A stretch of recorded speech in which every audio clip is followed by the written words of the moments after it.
The Atlanta Dream have had an intriguing offseason, and Dan Padover, man responsible, is here to talk all about it. Locked On Women's Basketball starts now. Ogunbowale for the win. You are Locked On Women's Basketball, your daily podcast on women's basketball.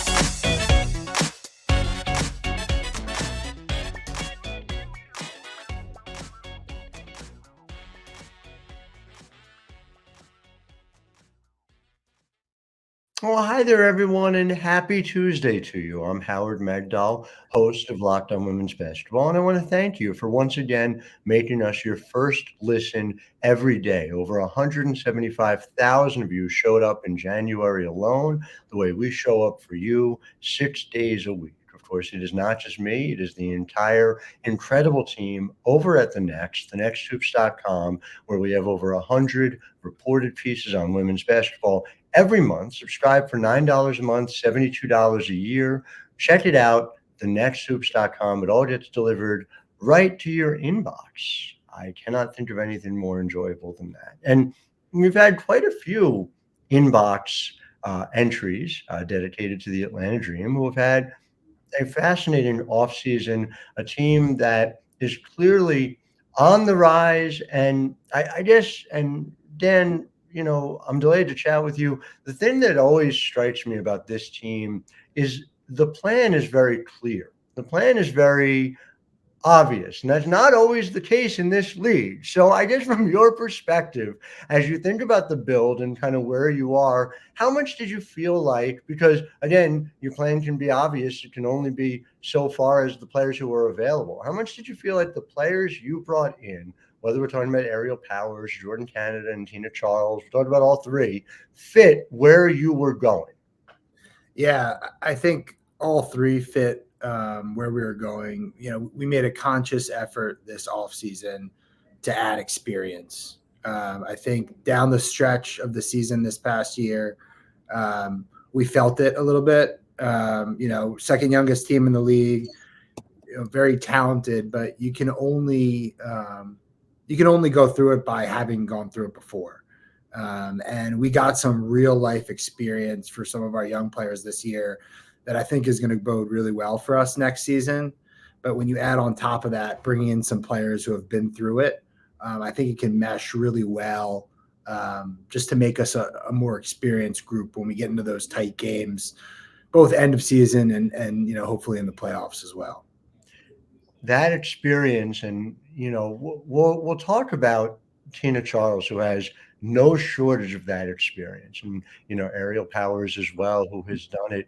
But Jordin Canada, in so many ways, although in some senses, it's not just about the experience. To me, it feels like it's about the growth we saw out of her as a player. And forgive me if you think this is overstating it, but you guys were 10th in the league in assisted shot rate in 2023. So as you head into 2024, you bring in somebody with an assist percentage north of 32. In some ways, does it feel like you found the person to help drive the offense here in Atlanta? Yeah, absolutely. And obviously I spoke to experience to start, but we obviously also had some clear needs as well, right? Like our top three needs, and I'm being honest here, were find the head of the ship, right? Like a Jordin. Mm-hmm. Get some consistent bench scoring for AG and Ryan off the bench, which AP brought. And we needed some more another attacking presence in the post and some scoring. So JC, AP, and TC fit all three of those. And they just so happened to, had a lot of experience, both in postseason play and played with a lot of really good players and have understand where we're at as a team and where we're trying to go. And I think with all three of them, the Dream are meeting them in the right spot, and they're meeting the Dream in the right spot. And that's what we're looking forward to the most is having it all come together.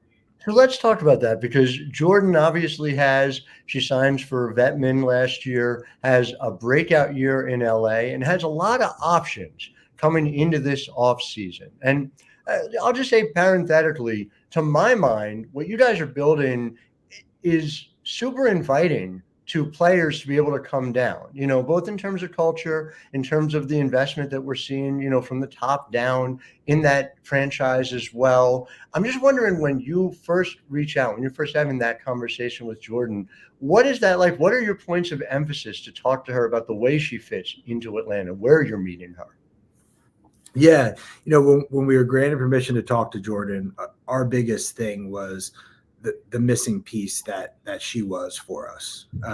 And also, like you mentioned earlier, showing her kind of the year over year plan, right? Like, especially, let's talk about the backcourt for a second, right?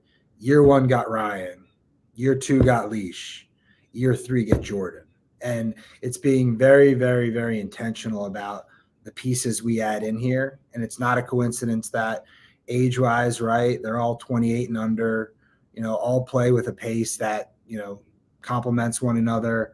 I think that it's a group that could be together for a long period of time.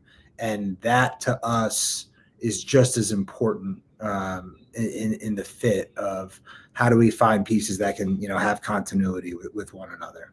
You talked about pace. You guys played the fastest you have in the entire history of the franchise in 2023 at 84.3 possessions per game. Do you expect to even see that go up? Because again, we see some teams at the top of the league, frankly, are up near 90, whether it's Las Vegas, for instance. Yeah. I think it's going to depend on the other side of the ball too, a little bit. And I think we'll get better there. So I think that number will be around the same, would be my guess. You talked about the other side of the ball, but of course, being able to rely on Jordin as a shooter too is going to help in significant ways. I know you guys were lower side of the league when it came to three-point shooting.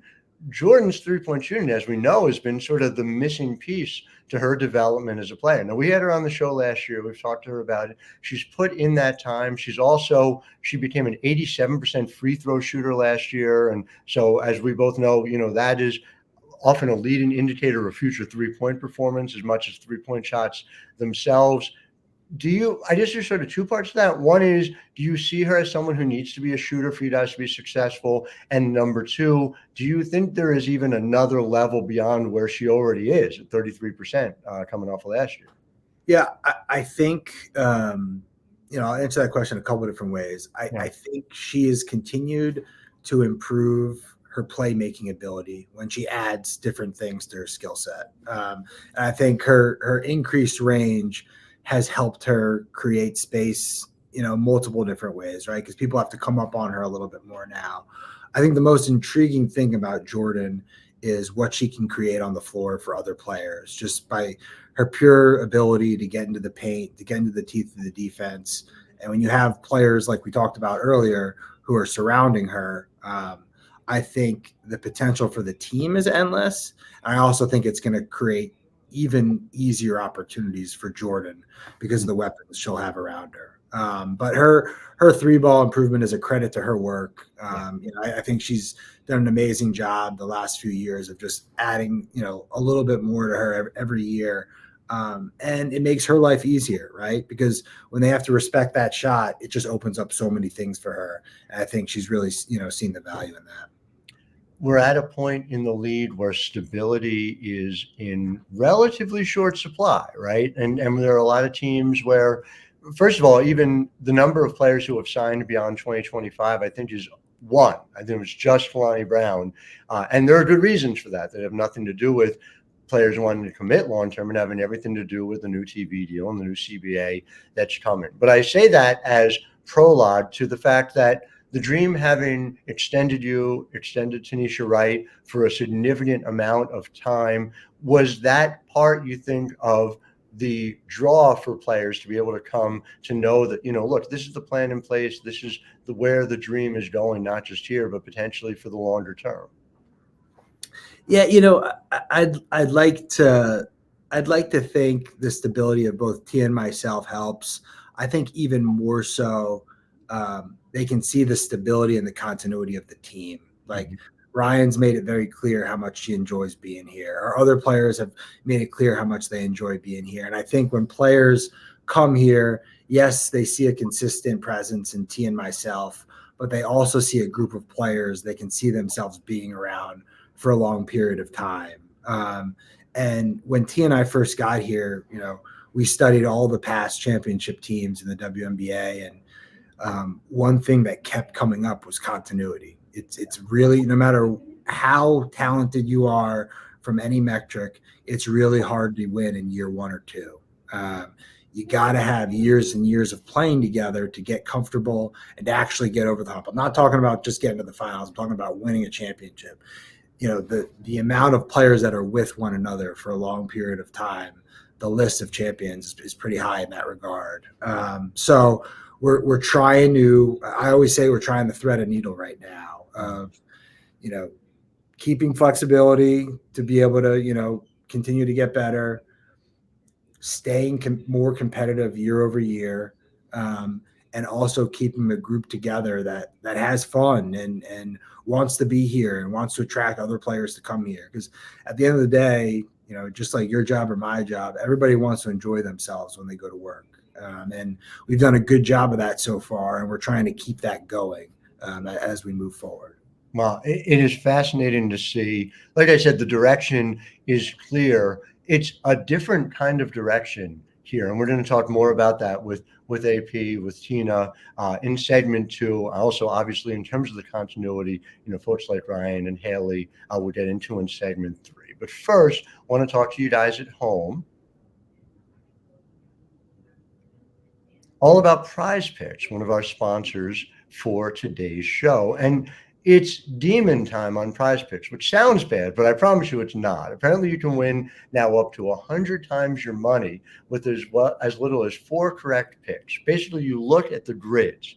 Are there demons? Are there goblins? Squares marked with red demons or green goblins get you different payouts. So you can win up to 100 times your money with as little as 4 correct picks. This is the reason why Prize Picks is America's #1 fantasy sports app with over 3 million members. As a reminder, you do not play against sharks or experts. It's just you against the projections. You pick more or less on 2 to 6 player projections and you win. Go to prizepicks.com/LockedOnNBA and use code LockedOnNBA for a first deposit match of up to $100. Again, that is prizepicks.com/LockedOnNBA, code LOCKEDONNBA for a first deposit match of up to $100. Prize Picks. Pick more, pick less. It's that easy. Free agency, not quite as easy, I would imagine, Dan. So, as we think about segment 2, the thing that's so interesting to me is this.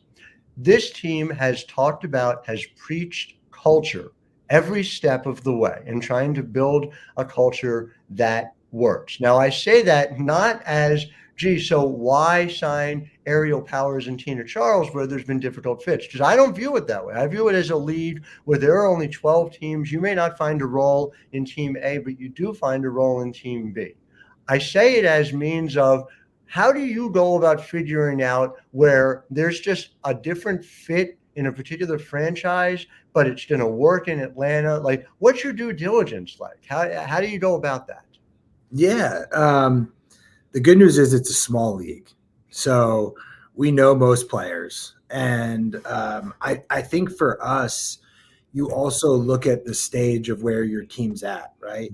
The first 2 years, in a lot of ways, we were in evaluation mode of seeing our homegrown products. Where are they at? Where are you going to get to? We had a good sample size after 2 years of that. And now we went out and said, all right, who can we go get to add this group that's kind of grown up together? And like I shared earlier, 2 of our big needs were experience and, some specific skill sets. Part of experience is having that game energy in you and competitiveness and fire. And we needed some more of that. And I think both AP and TC bring that in the sense that they're competitors. And we want competitors on this team because when it comes playoff time, look, we all love having fun. We like having a great group, but we got to win. And we think we brought some winners here who come crunch time are going to help us get that extra bucket or that extra rebound. And that's needed for people who have been in that moment, have been in that pressure cooker, because the pressure cooker in this league is real. And it's so high end, and there's only so many players that have been through it. And that's what we went out to get. Aerial Powers, I'm old enough to remember her in the finals in 2019. And that Mystics team does not win a championship without AP. I mean, she had multiple double-digit scoring games in those finals, if memory serves. And she just does enough different things to help your team win. I wonder, though, because the thing with her has been about fit. It's been about role everywhere she's been. What is that role like? When you and T are talking about it, what are you looking at out of her specifically? I think the biggest thing we said to her was, we want you to be yourself.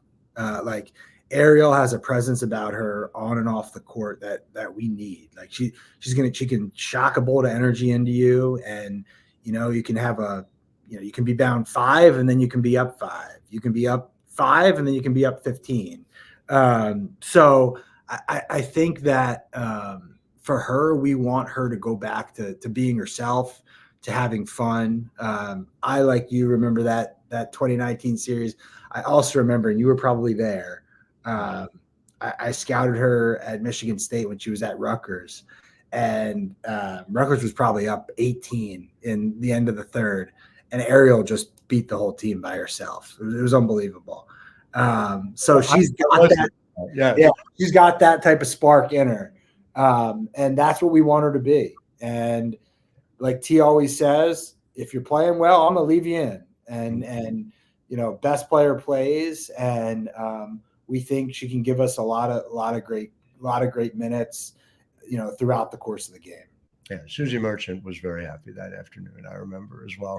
Yeah. So in terms of Tina Charles, and I don't spend very much time on Twitter for reasons of emotional well-being, but when I am there on occasion, I saw some people who seemed almost surprised by Tina's numbers historically. And so I'm just going to go back there for our listeners, try and give people a sense of just how important a player Tina Charles has been throughout her career here. Like, how do you, what's the top line even? Because there's so much she's done. Yeah, I would say she's one of the few players who was in MVP contention for probably 6 years in a row, 7 years in a row, and then came back in 21 and was in MVP contention again. One of the top most consistent scoring and rebounding presence in our league's history, and has done it at every level, at the collegiate level where she won multiple national championships, at the Olympic level, at the pro level, overseas. I think the one thing with Tina that just rings true to me is when she steps in those lines, you're going to get a consistent output every single night. And that's just what she does. And that's who she is. I was fortunate enough, as you were there, to see it for a long time in New York. And we had some teams that were well put together, but the talent was not at what a top team probably was, but she lifted that team there because of how outstanding she was over those years. And the comparison I always made is Patrick Ewing. Yeah. The way he elevated those 90s Knicks to me. And frankly, in a similar way to what Tamika Catchings did at that time. 1 year, unfortunately, for the Liberty at the Liberty's expense, but a player who made players around her better. Somebody who once had an assist percentage of 23.1%. I think it was in 2016. I mean, like, Tina is someone who's been able to do that everywhere. Yeah. And I think Tina's at the point in her career where she just wants to play basketball. And she's doing it for a coach that she deeply respects. I think she knows she's only got, so much time left in her, and she wants to do it having fun and helping in any way she can. And I think she'd tell you her game's built on skill, not athleticism. So she's going to last a lot longer than others. But we're excited for what she's going to bring. And also, like I said before, that consistency when she gets in between those lines, I think that's going to be great for some of our young players to see. This league is better with Tina Charles in it. Flat out, period. End of story. Going to be fascinating to see. I know she will not care about this, but she is essentially 2 seasons away from passing Sylvia Fowles for the all-time rebounding record. So something for fans to keep an eye on as well. But again, you talked about continuity. It's so important to highlight what you have built in segment 3. We're going to talk about where that begins with Haley Jones and through a lot of the established players in Atlanta right back after this. But first, this show is sponsored by BetterHelp. And look, BetterHelp gives you the opportunity to think about what you are really feeling. Sometimes you can feel things internally, and it doesn't matter unless you're able to say it out loud, you're able to talk to someone who's able to help you interpret it. Certain things can really start to get to you, and it's important to let that out, especially to someone who's unbiased in your life. Now, therapy can be different for everyone, but BetterHelp allows you to embrace those differences. Go to BetterHelp.com/LockedOnNBA and get 10% off your first month. It's entirely online. It's designed to be flexible and suited to your schedule. Try a therapist and you can change your therapist free of charge. That's BetterHelp.com/LockedOnNBA. Once more, BetterHelp, HELP.com/LockedOnNBA. So back with Dan Padover, who has built this really intriguing Atlanta Dream team. And Haley Jones, to my mind, is maybe the X factor when we think about, you and I have talked about this before. Alicia Gray, you know what you're getting. You're getting this really high level of play. Rhyne Howard, just the trajectory is like this and just keeps going up. And it is going to be fascinating to me to see what she is able to do. Haley knows there were things she was able to do well in year 1, and there are things that she needs to get better at. And we had Hunter Cruz spend some time talking to her about it over at thenetsoups.com. You can check that out. Well worth your time, in my opinion. So when you think about what Haley did and what she can be in year 2, what's the number one thing you're looking for out of her here in year 2? Confidence. Haley has an ability to impact the game every single day, every single night when she puts her mind to it. And she's just got to be comfortable in knowing we believe in her to do that. Her teammates believe in her to do that. And she just needs to go play. She's one of those that if she just goes and plays, her natural instincts, her length, her basketball IQ will just take over. And she's going to help your team in so many ways. So once she gets to a point, I think she's having a year under her belt, having this offseason under her belt. I think she's a lot more confident than she was going into. We talk about it all the time. This adjustment to this league is tough. It's brutal. The sample size of 144 of the best players in the world it's unique coming from how many players are in college. It's a huge jump. I don't know if there's another one like it in pro sports.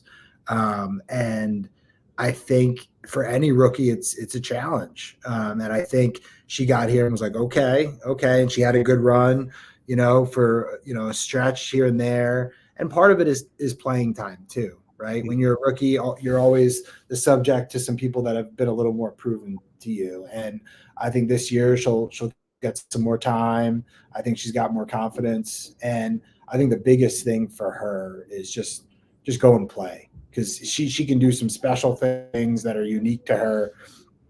Her length for what she can do with the ball is extremely unique. You don't see players at her size that can do what she can do. Just by her ability to just see over people helps immensely. Post up, just see the rim better. So we're really excited to see what she can do. And we also think that having Jordin here will also really help her, because Jordin's been in a similar spot, adjusting to the league, having to, figure out where her niche is. And I think she'll help Haley a lot in that regard.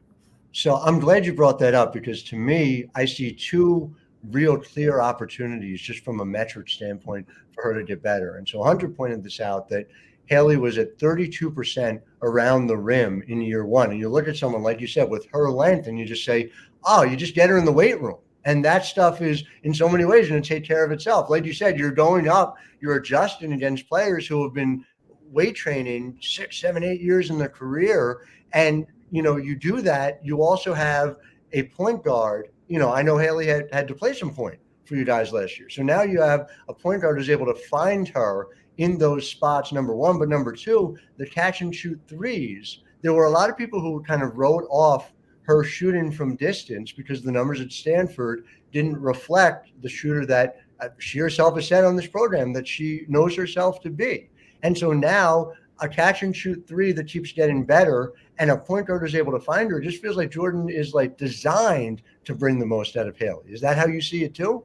Yeah, I think that A, through that, and B, also to your point, when Haley does have the ball in her hands, she's going to be able to see what Jordin does and how Jordin's able to find people. And it's really going to help Haley in that regard. And, as far as the finishing goes, like a lot of players like Haley are used to just being able to finish. Then they get to our league and they realize, oh, wait, how I was able to finish before, I can't anymore. So they adjust, or, they stop short and then get an easy 5 to 7 footer, or figure out how to get fouled and this, that, or the other. So, yeah, no, I'm with you. I think it's a great fit. And again, I think just another year of like our nucleus being together will help her in that regard as well. Curious what AU does for her as well. So that's going to be a really interesting. You talked about a pressure cooker, and there's 40 folks coming together to play. We'll have, of course, a lot more coverage of that over at the Nets as well. Our Ari Graham will be present for that. So we'll keep everybody posted about that. I want to leave us talking about Rhyne Howard, because in a lot of ways, to me, her trajectory is as exciting as anyone's in the league. You see, she, as a rookie, was a star level performer. She was better in every measurable in year two. You can't find a spot where she hadn't improved. And so now you think about, as she's going into year three, what is her ceiling? What does her ceiling look like? I know we try to throw comps on people, but man, it's hard for me to find an obvious comp for her because of the broad base of skills. Where do you see her game going here in year three?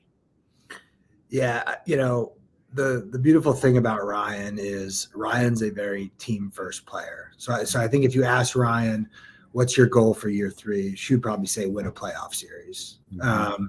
But as far as Ryan's concerned, I've said this before and I'll continue to say it.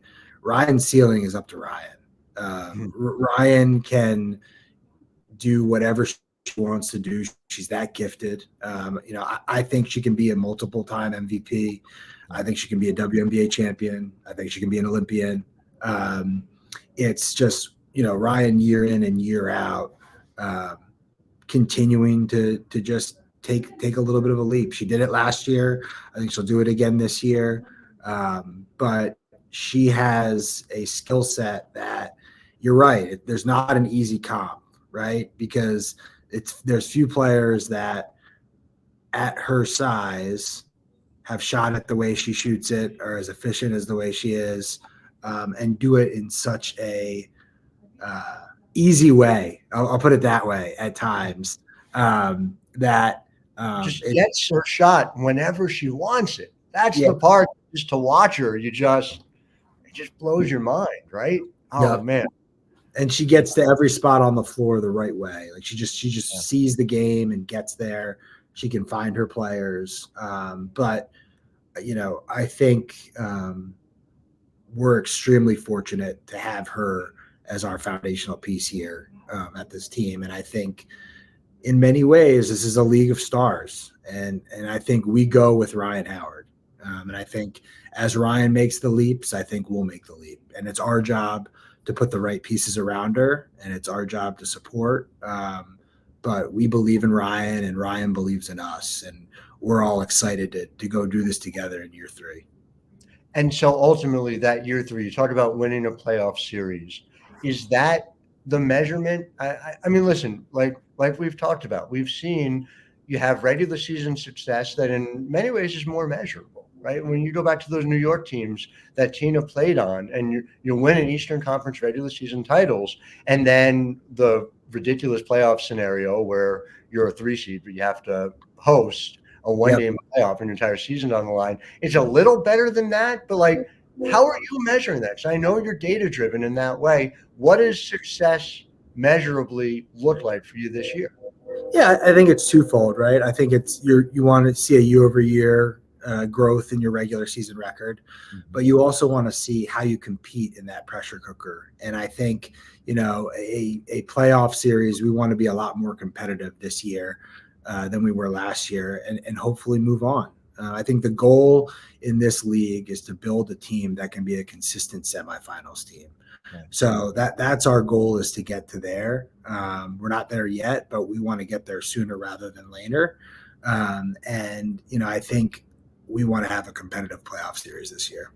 And when you get there, you don't have to worry about Christy Tolliver hitting 9 threes. So or DT. That's right. Or DT as well.